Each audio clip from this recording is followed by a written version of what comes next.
Hello दोस्तों, मेरा नाम युवराज है। अगर आपको मेरी कहानी अच्छी लगती है, चैनल को सब्सक्राइब ज़रूर करें। मुझे इससे वीडियो बनाने के लिए मोटिवेशन मिलता है। तो बढ़ते हैं। यह सच्ची कहानी विवेक जी की है। आगे की कहानी मैं उन्हीं के पॉइंट ऑफ व्यू से बतलाऊंगा। मेरा नाम विवेक है। मैं छत्तीसगढ़ राज्य के कोरिया जिले का निवासी हूँ। यह सच्ची घटना मेरे साथ 30 साल पहले घटित हुई थी। यह घटना बताने से पहले मैं आपको हांडी के विषय में बताना चाहता हूँ, ताकि आपको कहानी समझने में आसानी हो। हांडी एक तांबे का बना हुआ मटका नुमा बर्तन होता है, जिसे लोग पुराने समय में पीने के लिए पानी भरने में उपयोग करते थे। पुराने समय में बैंक वगैरह इतने नहीं होते थे जितने कि आज के समय में हैं। उस समय लोग अपने सोने चांदी के आभूषण को एक तांबे के हांडे में रखकर अपने घर में गड्ढा खोदकर गाड़ दिया करते थे और ज़रूरत पड़ने पर निकालकर उसका उपयोग करते थे। पर कई बार कुछ परिस्थितियां जैसे बीमारी, प्राकृतिक आपदा के कारण वह आभूषण को नहीं निकाला जा सका। तो ऐसा कहा जाता है कि उस हांडे में 100 साल बाद जीव आ जाता है।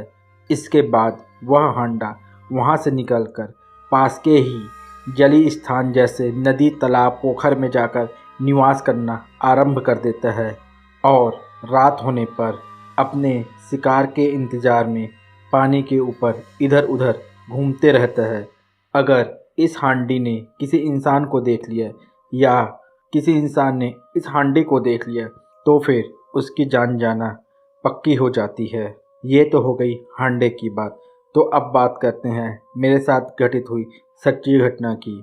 मेरी उस समय नई नई सरकारी नौकरी लगी थी। मेरी पोस्टिंग वैकुंठपुर में थी, जो मेरे घर से लगभग 15 किलोमीटर की दूरी पर था।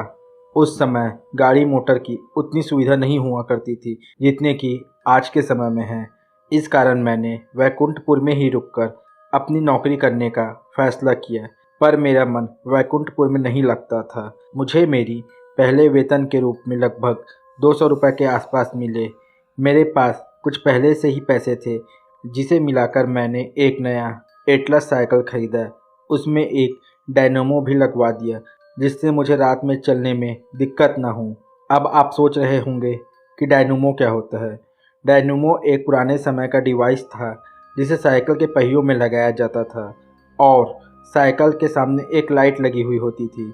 साइकिल के चलने पर लाइट जलती थी। इसके बाद मैं अपने गांव में ही शिफ्ट हो गया और वहीं से आना जाना करने लगा।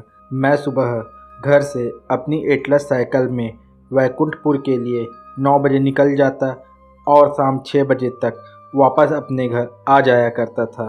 मुझे अच्छे से याद है, उस दिन 28 तारीख थी और शुक्रवार का दिन था और शनिवार से दीपावली की छुट्टी लगने वाली थी। इसलिए मैं शुक्रवार शाम को अपना काम समाप्त करके मार्केट के लिए निकल गया। अपने तथा अपने परिवार वालों के लिए कपड़े और बच्चों के लिए पटाखे खरीदे। यह सब करते मुझे रात के 9 बज गए। इसके बाद मैं अपना सारा सामान लेकर अपने गांव जाने के लिए निकल गया। हमारे गांव के रास्ते पर एक तालाब पड़ता है, जिसे लोग भूतिया तालाब कहते हैं। पर मैं इन सब बातों पर विश्वास नहीं करता था। मैं अपनी साइकिल से डायनेमो की रोशनी में धीरे धीरे अपने घर की ओर बढ़ रहा था। उस समय मेरे घर के रास्ते पर काफ़ी बड़े बड़े पेड़ हुआ करते थे। इन पेड़ों की छाया अंधेरे में लाइट पड़ने पर किसी भूतिया मंजर की तरह नजर आते थे। झिंगुर और लोमड़ी की रोशनी इस दृश्य को और भयावह बना रही थी। यह सब काफ़ी डरावना था। इस तरह मैं चलते चलते उस भूतिया तालाब के पास पहुंच गया। इस तालाब के पास पहुंचते ही अचानक माहौल में ठंडक का एहसास होने लगा। यह महीना अक्टूबर का था। इस महीने में इतनी ठंडी नहीं होती जितनी मुझे एहसास हो रही थी। अजीब बात यह थी कि थोड़ी देर पहले इस रास्ते पर मुझे इतनी ठंड नहीं लग रही थी जितनी कि अब लग रही थी। उस समय हमारे गांव का रास्ता तालाब के किनारे से होकर निकलता था। आप रास्ते पर चलते हुए उस तालाब को आसानी से देख सकते थे। मुझे लोहे के चैन के रगड़ने की आवाज़ सुनाई दी, जिससे मेरा ध्यान तालाब की ओर गया। तालाब के पानी के ऊपर मैं कुछ चमचमाता हुआ देख रहा था। वह मुझे थोड़ा अजीब लगा। मैं समझ नहीं पा रहा था कि आखिर तालाब में यह चमचमाती हुई चीज़ क्या है।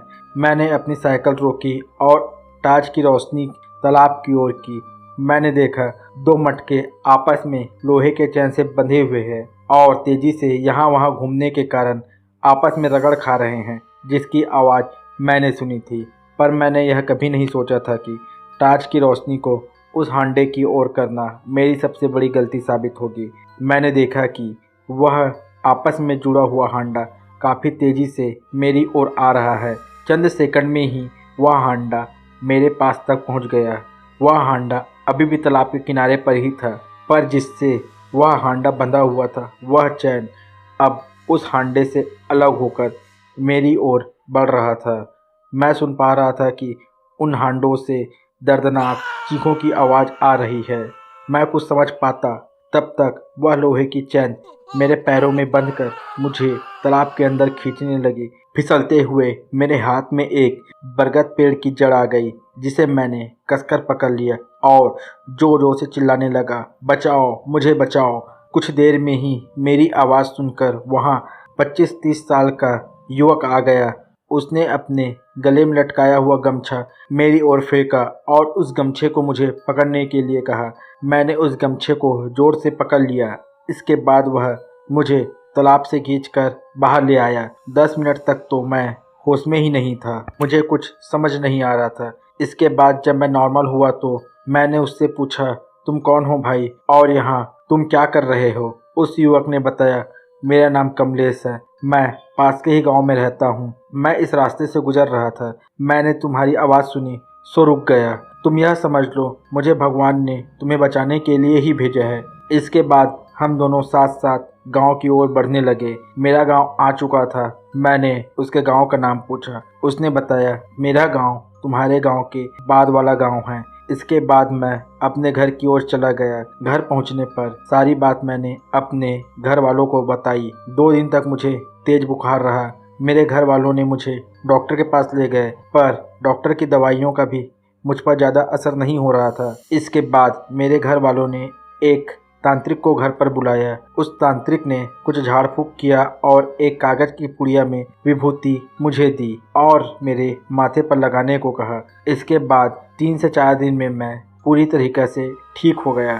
ठीक होने के बाद मैं अपने दोस्त के साथ कमलेश के गांव जाने के लिए निकल गया, ताकि मैं उसका ठीक से धन्यवाद कर सकूं। लोगों से पूछते हुए मैं कमलेश के घर पहुंच गया। अंदर पहुंचते ही मैंने देखा कि कमलेश की फ़ोटो पर हाथ चढ़ी हुई है। मैं कुछ समझ नहीं पा रहा था कि यह क्या हो रहा है। मैंने तो अभी कुछ दिन पहले ही कमलेश को देखा था। कमलेश के पिता ने बताया कि कमलेश 26 तारीख को सुबह अपने काम से निकला था और दिवाली के लिए सारा सामान भी लाने वाला था, पर कमलेश नहीं आया। हमने उसकी खोज खबर की तो कमलेश की लाश तालाब के ऊपर तैरते हुए मिली। हमें अब तक समझ नहीं आ रहा है कि कमलेश तालाब में कैसे डूब सकता है। कमलेश तो काफ़ी अच्छा तैराक था, तो वह कैसे डूब सकता है। पर मुझे सारी बात समझ आ रही थी कि कमलेश के साथ क्या हुआ था। अब मुझे अच्छे से समझ आ गया था कि कमलेश खुद तो नहीं बच सका, पर उसने मुझे ज़रूर बचा लिया। इसके बाद यह सारी घटना मैंने कमलेश के पिता को बताई और यह भी बताया कि कैसे कमलेश ने मरकर भी मेरी जान बचाई। इसके बाद मैं अपने घर को लौट आया। धन्यवाद दोस्तों। अगर आपको मेरी कहानी अच्छी लगी हुई हो तो इस चैनल को लाइक शेयर सब्सक्राइब जरूर कीजिएगा। मिलते हैं ऐसी किसी और सच्ची रोचक घटना के साथ।